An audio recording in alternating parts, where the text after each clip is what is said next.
All right, Alan, I'm going to open up your PowerPoint and then it is all yours. Well, thanks, Roxy. Still hear me all right? Yeah, I can. Good, good. Hopefully everybody else can. And good well, not quite afternoon yet, but awfully close. So good morning, everyone. My name is Alan Goebel, and like Roxy said, I'm an associate financial advisor with First Merchants Investment Services. I actually provide services to Wayne, Union, Fayette, Randolph counties here in Indiana. And I also service our office in Oxford, Ohio. So I've been a financial advisor since 2001 and have spent basically in the bank channel about 17 years. So I'm comfortable with the bank side. The conservative nature that we take in the banking environment kind of fits my my philosophy and the products that we offer through Cetera Investment Services, which is my broker dealer. So, you know, we can get started. I thank you guys for allowing me to make the presentation today. So we'll talk a little bit about retirement, and if you've got any questions, I'm not the technology person. Roxy can take care of that, and maybe Debbie can help me on my end. So I look forward to any questions or anything anybody might have. So trying to get started real quick here. As you can see, you know, when we start looking at planning for retirement, you know, what do we kind of compare it to? Well, when we start looking at vacations, and I'm sure hopefully everybody gets a chance to take vacations, and that's an exciting time. But 20% of Americans spend more time planning their vacations than they do actually managing their money. So that's kind of a sombering thought when you think of the fact that a vacation may be a 2 weeks away or a month away, and it's maybe a 2-week period where your retirement hopefully is going to last you, 2 to 3 decades. So, like I say, only 20% of those folks are even thinking about the planning of their retirement. So, the planning side obviously needs to start as soon as possible. So, they're fun, but short-lived. So you can go ahead, Roxy.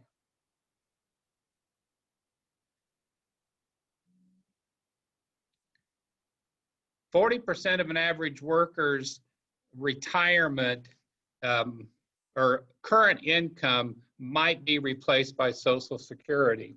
And, there's a lot of uncertainty of Social Security.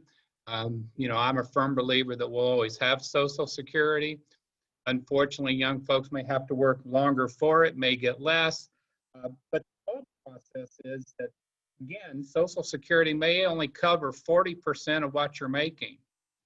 And where's the rest of that going to come from? Well, back, in the previous generations, always kind of thought of retirement was like a 3-leg stool.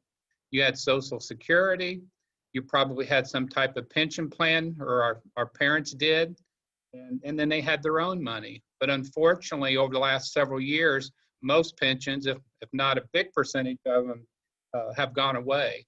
So those folks who are relying on pensions, well, that's one of those legs that's been taken from that stool. So where do we fill that gap? Well, it's got to come from retirement accounts, either employer-sponsored plans or your own plans. So again, trying to think, how am I going to make up that difference from my standard of living? Because you all probably know, if you're planning on living on just Social Security, it doesn't leave much room for any additional beyond necessity type of costs. So again, your dreams, your retirement are, basically based on the fact that where am I going to come up with those other funds? So go ahead, Roxy.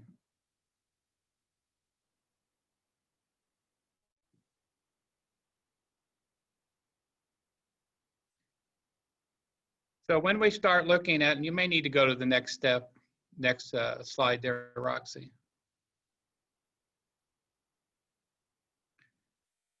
So as you can see there, the 2 key questions, how much can I contribute and what do I invest in?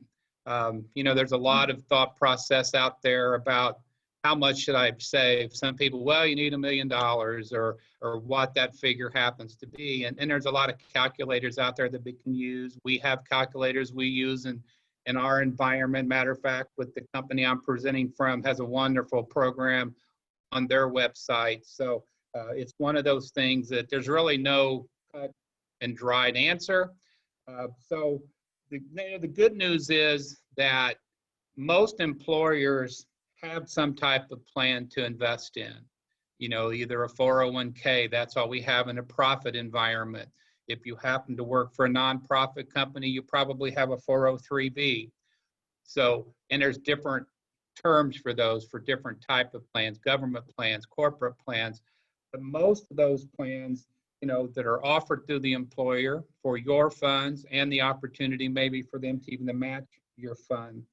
So one of the things you got to think is, you know, what's my retirement going to look like?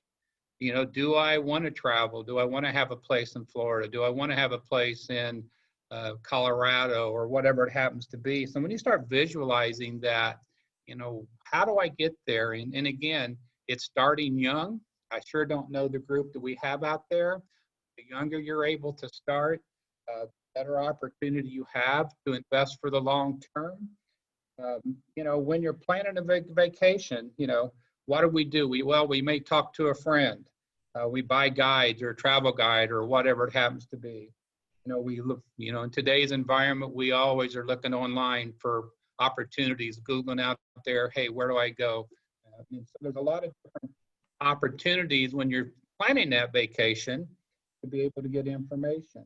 Well, in our environment, we have financial advisors that are available to folks to take a look at planning for that retirement. So, you know, you need to get on your way, I guess, is the whole thing on that side of it. You know, and how much should I contribute? You know, that kind of depends on a lot of different factors, which we'll cover here in just a minute. So if you want to go ahead, Roxy.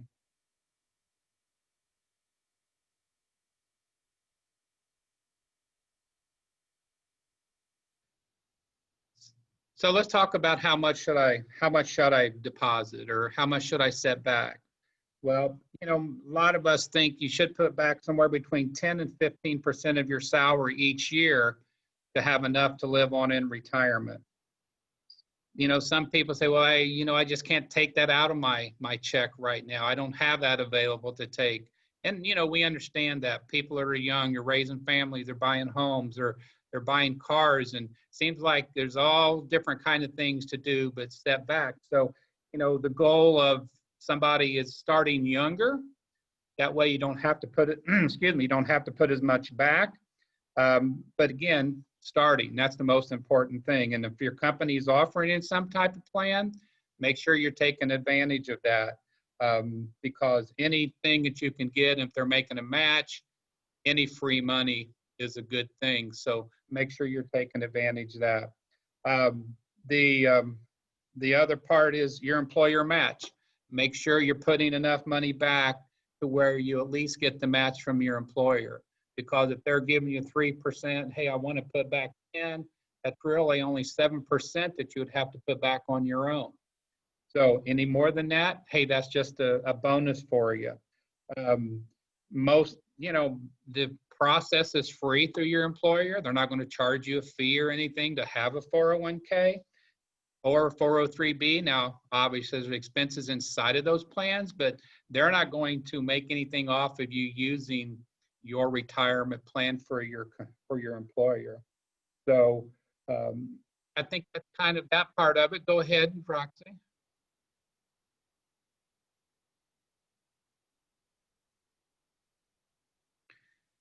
Kind of like I said earlier, when you start younger, you can start smaller because you've got time on your side. And that's kind of what, you know, in small steps, we take small steps to get to the end. You know, this kind of slide here basically shows Anthony saving 6% until his retirement. The other bottom, and that's Sophie down there. Sophie, and Sophie puts 6% in, but she increases her 1% every year. And most plans have an automatic step up. every year. If you allow them to, they'll just automatically jump up your contribution 1%.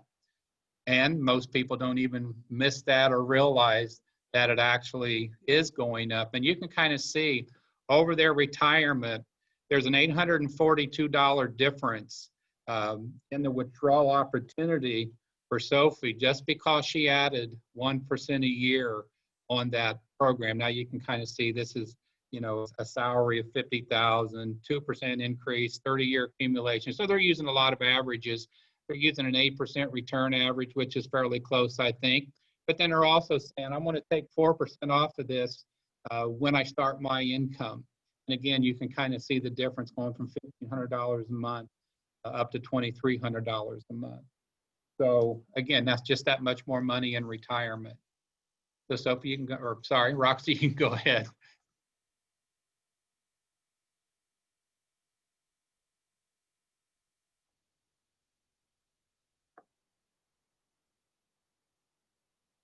Okay, so the next item there you can see is, you know, what funds should I invest in? And maybe we'll go a little bit deeper than the heading, but because, you know, why do we put our money in? Well, these are basically what we call mutual funds. Mutual funds, and there's over 7,000 mutual funds out there and hundreds of companies, but that's what's used in most 401ks, 403bs, and retirement accounts. Mutual funds are an investment that's managed. So there's either an individual or group of people who manage mutual funds. They're diversified. Your money's being spread out over multiple companies, not just one. So you don't take the risk of, hey, I'm investing just in one company and that one company falters or doesn't perform. Well, in the mutual fund world, again, they may be diversified in 300 companies or, you know, 400 companies, depending on the fund. And each one of those mutual funds and those companies are built for a certain reason. When we get a little older, we want maybe take less risk. So we look at a more conservative mutual fund, maybe than somebody that's younger that can take more risk, which as you can kind of see is the top heading there. Risk tolerance, you know, how much ups and downs can I take? I always relate my age, you know, my 37-year-old son, a lot more of his money's in the market than me. Why? Because he's got more time to make it up. He's going to be working for another 30 or 40 years, where maybe I'm working maybe, you know, 5 to 7 or whatever. So he, as a younger investor, has the opportunity to, again, start young, take more risk, let that grow, and over time, become more conservative as he gets closer to needing those funds. That's when you become more conservative. So that's the risk tolerance, and everybody is their own. There's no cut and dry, you know, I can take this much risk. It's how much as an individual am I willing to let it go up and down? Obviously, the more risk you take, the better opportunity there is in the long term. But again, you got to be able to say, okay, I've got 20, 30 years to invest, and that will determine your risk tolerance. Time I just kind of covered. How long have you got? You know, 5 years, 10 years? The one thing about investing for retirement is you can take more risk, because even when you retire, you're not going to take all of your money out in most cases. You're going to leave that 401k money in there. And you may not even start withdrawing off of it for a while. Hopefully some folks, you know, have the opportunity. Maybe if they're both working, you both got Social Security, and you can live off of your Social Security for a while. But that gives you the time for your 401k to still continue to grow, even though you may be in retirement. Now, you are required to take from your retirement accounts, and that is something that just changed. That went up to age 72 versus 70.5 than it was last year. Government realizes that we need to be able to have access to our funds longer because we're living longer. So they have started that R&D, which is your required minimum distribution, not to have to be taken until age 72. So that's a positive for most folks. Now, if you want to take from it, you can, obviously, but a lot of people don't want to, so it gives that time to do it. Excuse me. You know, there's, like I say, there's a lot of different funds. There's a lot of different opportunities, and we talk about other investments.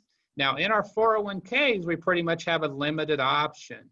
But let's say you do retire and you come talk to a financial advisor, and that financial advisor will give you maybe some different opportunities. A lot of stuff we use in the bank environment as far as investment-wise are guaranteed investments. We use a lot of pieces that limit your risk in the market, for example. People retire and they say, basically, you know, I want to guarantee some of my money. Well, there are products out there that do that. So if you are using somebody, if you're to that point that you're getting close to retirement, you also maybe have the opportunity to do in-service distributions off of your retirement account, because we don't have anything that's guaranteed in our 401ks. So again, talk to your investment representative or your financial advisor and say, hey, I've got this money. I want to guarantee it. What's out there to be able to do? And again, there's a lot of different things in the investment world that we might be able to look at doing that in. Roxy, you can go to the next slide, please.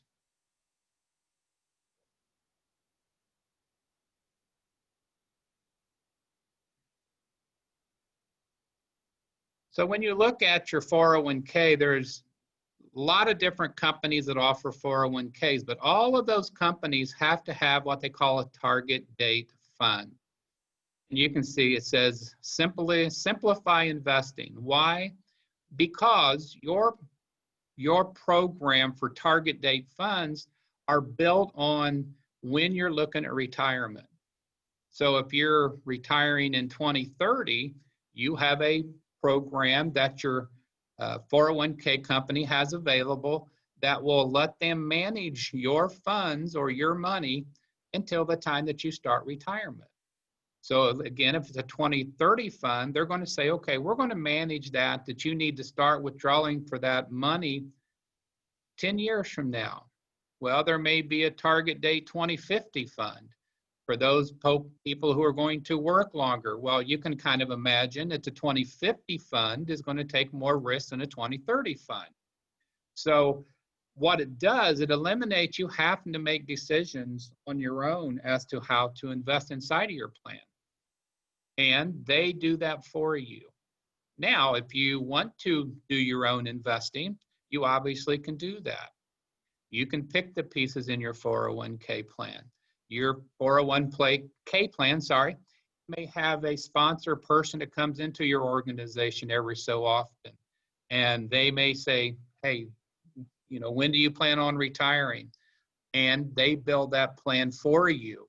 But for those people who don't want to have to worry about that side of it, the target date funds are a great way to do that. You're not intimidated, you know, you're not scared to make those decisions because professional money managers are making those decisions for you.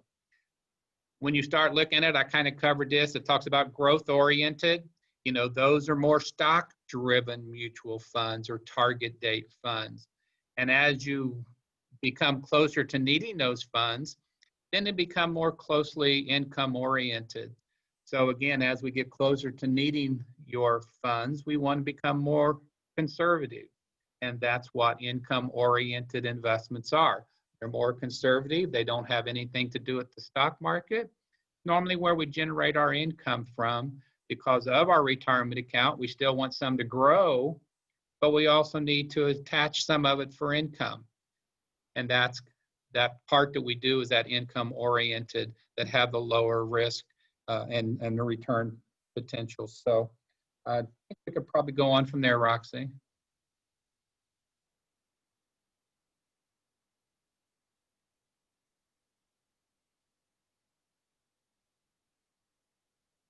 And again, kind of talked about, you know, how do you pick your fund? You take your age, you know, then you go to 65. That's going to put a date out there as to when you will probably need your funds. Now, if you have an objective or an objective that I want to retire at age 55, obviously that's going to change that, because this is basically saying you're working till age 65. So if you're looking again that you want to retire at 62, or if you're willing to work to 70 or whatever that figure comes, that's how you do your calculation and come up with that that calculation. So that's pretty self-explanatory, Roxy, so you can go from there. I was trying to do the math in my head and I had to get a calculator. Oh, I know. Isn't it sad that we're so built toward our calculators? Yep. 3 tips to consider, and you can go on from there. Again, I've said it several times, being able to start when you're young.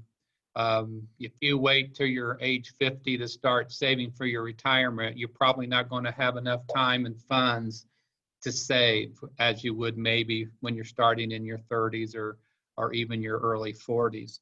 But this is a kind of a projection and shows 2 different scenarios. Somebody who starts now and they put $200 a month back for 40 years. And again, using an 8% return, 4% withdrawal, you can see that would generate $2,300 a month in retirement withdrawals. Another person starts at 400 and they only do it for 30 years. So it's basically saying, I'm waiting 10 years to do this. You can see, even though they put back more every month, they're taking $300, $343 less in income just because of the compounding that you have with that 10 years of growth versus the person who didn't have that 10 years. So again, it's like I said earlier, if you wait till you're 50, you can kind of imagine how much you would have to put back to be able to generate these type of returns. So again, it's 1 at a time, half more savings, but 350 plus less in income. So again, that kind of goes to getting starting early. Can't stress that enough for folks. And I'm sure if you talk to most retirees, one of the things they would say is, man, I sure wish I would have started years ago, because of the fact that, what's 5% of my money or what's 10% of my money when I'm growing and going from there. So, okay, you can kind of go to the next one.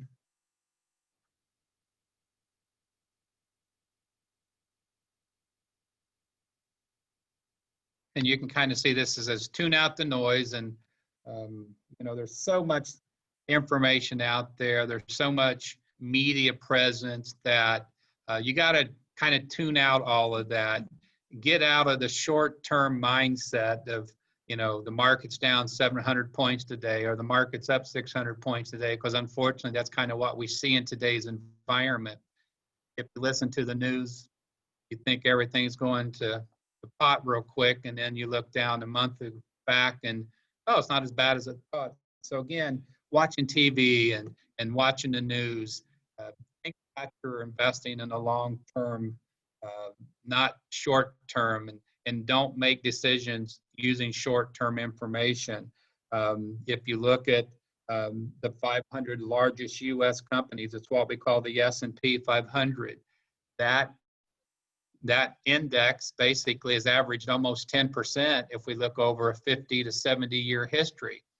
Now it could go down 20% or it could go up 30%. We don't know. But again, when you're investing for retirement, you're investing in a long-term status. We're not making short-term decisions. So again, try to tune out all of that stuff that we hear and all the, the naysayers, that, especially around these political times, that keep attacking the economy or what's going on. So again, make sure you're thinking long-term when we're thinking about retirement. So, and I think you can go on from there.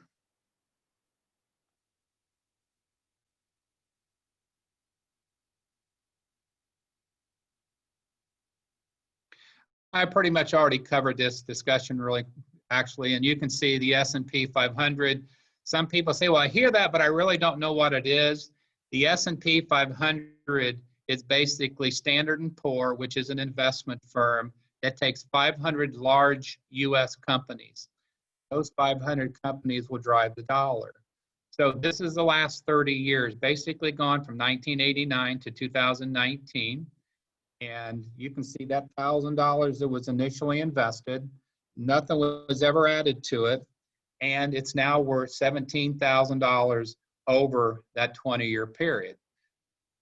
Well, you can kind of imagine, what if I was adding to that every month. You know, what if I was adding $100 a month or whatever you're able to put into that piece, driven by the Walmarts, Cokes, and Pepsis, Walgreens, CVS's, Amazon, Apples of the world. So again, the long-term approach. The longer you leave it in, the more the averages play out. You know, again, if you kind of take a look at the S&P, you know, if you look through there were times it was down as much as 37% in 1 year.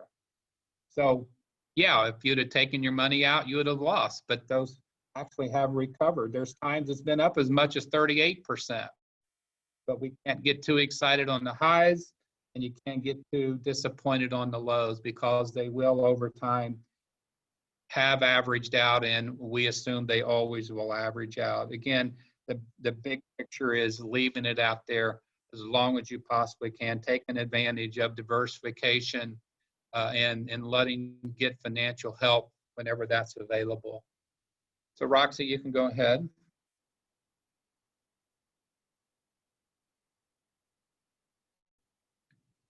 One of the benefits of a 401k, 403b, or your own IRA accounts are the facts that there's tax advantages for those opportunities. While you're saving that money in your plan, you're not paying taxes on it. You have the opportunity to let that grow on a tax-deferred basis. So when you start taking out, that's when you pay tax, but it is going to reduce your taxable income while you're saving in your plan. So again, that's just another maybe 22% or whatever that you might be saving on your earnings versus leaving it lay in just a savings account or a CD or a non-type of IRA account. So the advantage, again, long-term tax benefits that are available in the 401ks or 403bs. So I think we're okay with that one. Go ahead to the next one, Roxy.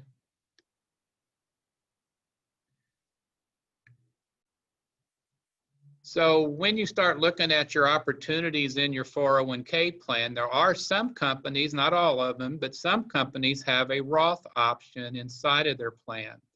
Oh, what's a Roth option? Well, a Roth option is a after-tax contribution. So your employer go ahead and taxes that money, and then they deposit it into your Roth 401k or 403b. Why would we want to do that? Because that money, when it comes out, is taken out with no taxes. So some folks, unfortunately, maybe everything that they've got coming out in retirement is going to be taxable. Well, this way, if you're putting money back in a Roth option, that money, again, as it comes out, as long as you've held the account for 5 years and you're older 59 and a half, that's going to come out in a non-taxable way. What I'm doing with my Roth IRA, just kind of a personal note here, that I'm going to have a balance on my mortgage probably when I retire, but I'm saving money in a Roth IRA that I'll be able to take money from my Roth IRA and pay my house off when I retire. And again, there's no taxation on that piece of it. So there's different ways to look at it. The other advantage of a Roth IRA, if you pass that on, there's no taxes to your beneficiaries for the passing of that Roth IRA. So again, you have the pre-tax opportunity, the pre-tax contributions. Again, there's no age requirement that you don't have to take from it because there's no taxation. The government doesn't care.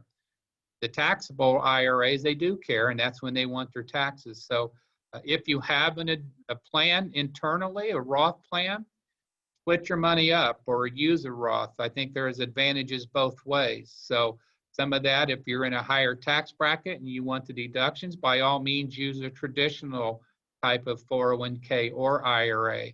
But if you want some non-tax money in retirement, definitely consider your Roth.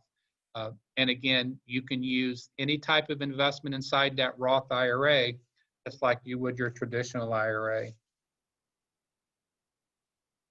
So you can go ahead.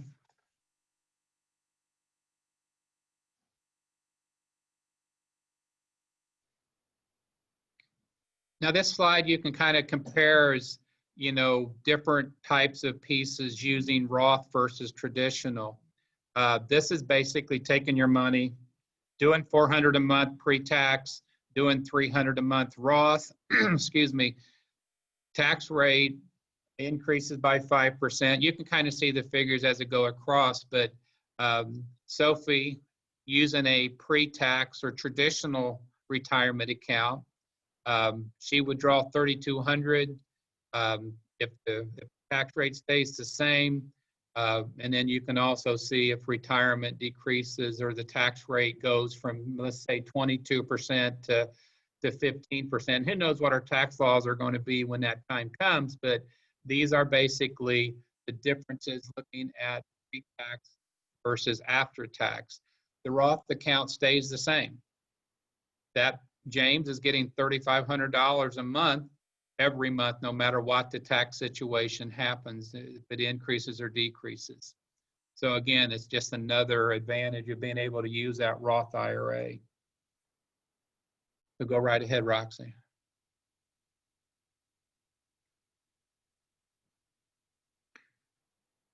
So just kind of, to go over the key takeaways maybe from our discussion. Contribute what you can, when you can, get it started as soon as you can. Like I said earlier, the longer you leave it in, the better opportunity you have. The earlier you start, the better opportunity you have. Choose investments that align with your goal. My risk tolerance can be different than Roxy's, which it should be. I'm just a few months older than Roxy, so, mine's probably a little bit more conservative than Roxy's. So, talk to your financial person, talk to your 401k plan representative if you've got one, to make sure you're taking advantage of the right pieces. You don't want to be 30 years old and using all income-oriented investments. And vice versa, you don't want to be close to retirement and be using real aggressive investments. Speak to somebody, have your plan reviewed, make sure it fits where you're at when you look at your retirement. And the last thing, again, make your plan and stick with it. And we know the market goes up and down. We can't control what happens in investing. And I always, when I said with somebody, I said, we can't control terrorists and we can't control the technology bubble. We couldn't control the housing bubble. We couldn't control COVID. But what we can control is a diversified program that an individual can use to get to their long-term plan. So that's kind of the presentation. And if there's any questions or comments, feel free. And thank you so much for the opportunity. Well, thank you, Alan. I actually have a question. I have a few. I wrote down some while you were talking. You talked a lot about high-risk investments versus low-risk investments. Can you provide some examples so people can understand what those might be? Sure. When we said, and you start looking at the types of investments, there are what we call stock investments. That's where you are buying into a company. So those are using stocks. Now, there's all different kinds of stocks. There's giant stocks, there's large stocks, there's medium stocks, there's small, micro, macro, and each one of those has a risk. Obviously, the large corporations, Walmart, Coke, and Pepsi, and the company we use every day, those are more established, stable companies. So your risk should be less over time. A small company may be only around maybe 25 years. And there's a group of small companies. If you take 100 companies, there's going to be a few that probably don't make it. But when you start looking at giant corporations, the majority of them are going to be around 15, 20, 50, 100 years from now. If we look at our large and giant corporations, most of them are around 50 to 100 years. And that's kind of the conservative side of what we call equity or stock investing. You're still in the market, you still have the opportunity to grow with any type of stock, but again, you also have the opportunity to take more risk if you get into small caps, and you should have a diversified plan that includes all of those. You know, we don't want all of our money in Coke and Pepsi, nor do we want all of our money in some brand new pharmaceutical company that jumped in because it's got a COVID cure, hopefully. So that's the stock side. And when you're using a plan, you know, again, you should have money in each one of those categories. And then we have our conservative investments, or what we call bonds. A bond is where you loan money to either a company or the government. So a bond is not driven by the stock market at all. It will pay a dividend. So you may loan money to a utility company. You can loan money to Walmart. You can loan money to basically anybody in what they call a bond. Well, again, that bond is not going to be driven by the stock market. And unfortunately, it's not in an area right now that's going to earn much, but in traditional, it's not going to have the volatility of the stock market too. And what these mutual fund companies do that's in our 401k plan, they may take 300 different companies, small, medium, large, put those in a mutual fund and plug those into your portfolio. And the same with the bonds. You may have 30% of your money in the bond side. That's where I'm at. I'm a 70-30 person. 70% of my money is driven by the market. The other 30% is in the bond side, because I am closer to retirement and I don't want all of my money in the market. So hopefully that helps a little bit. Absolutely. I just received another question, and if you have a question, feel free to put them in the chat box. You can unmute yourself and ask. Another question we received, so a lot of people on the call today are young professionals, and we're known for job hopping. So you start a retirement plan at company A, and in 5 years you're at company B, and in another 5 years you're at company C. Is it worth consolidating those, or is it better to have all of your retirement plans in various locations? Well, I'll take two approaches to that. First of all, you know, I understand I have young kids. My kids are 39, 34, and 22. But we also know that, you know, most people are going to have 7 to 10 jobs in their lifetime. You know, obviously take advantage. Anytime you go somewhere, you start your plan. Now, you have basically 3 options with your previous plan. You can leave it there. Okay. Now, the downside of that is you really don't have anybody looking over your account for you. They're not going to call you and say, hey, I think you need to do this. Let's get together for a review. You know, they're not going to be able to do that if you leave it with your current 401k plan. You can roll it into maybe your current plan. So your new employer might be able to accept that plan as a rollover into your new plan. So that way you've got money into one plan. The other option is to roll it to your own IRA. Now, I recommend that people get control of their money. As soon as you can get control of your money, that's my recommendation. So, you know, if you say, you know what, my company won't accept it, but I don't want to leave it at my old company, start your own IRA. Transfer or roll over that money into a plan that you can make your decisions for your investments with the help of your representative. So anybody that you talk with will take those rollovers. So my pet peeve is to get control of your funds. That way you can make your decisions, have a professional that helps you, and you can also deposit to that IRA. Just because you have a 401k doesn't mean that you can't have your own IRA and make deposits to it. That way you're picking your own investments. 401k, yeah, 401k plans are great plans, but sometimes the stuff inside them may not be the best. You got to think that these plans are negotiated and priced. So ABC company may have these set of companies in them. Another plan may charge a little bit more, but maybe their pieces are rated better. So this way you can actually talk to somebody and say, hey, I want to use, you know, some of the top funds out there. And when we're talking about mutual funds, just kind of a sidebar to that, all mutual funds have some type of rating. It's called a Morningstar rating. And they rate from 1 to 5 stars, 1 being, you know, the least amount and 5 being the best.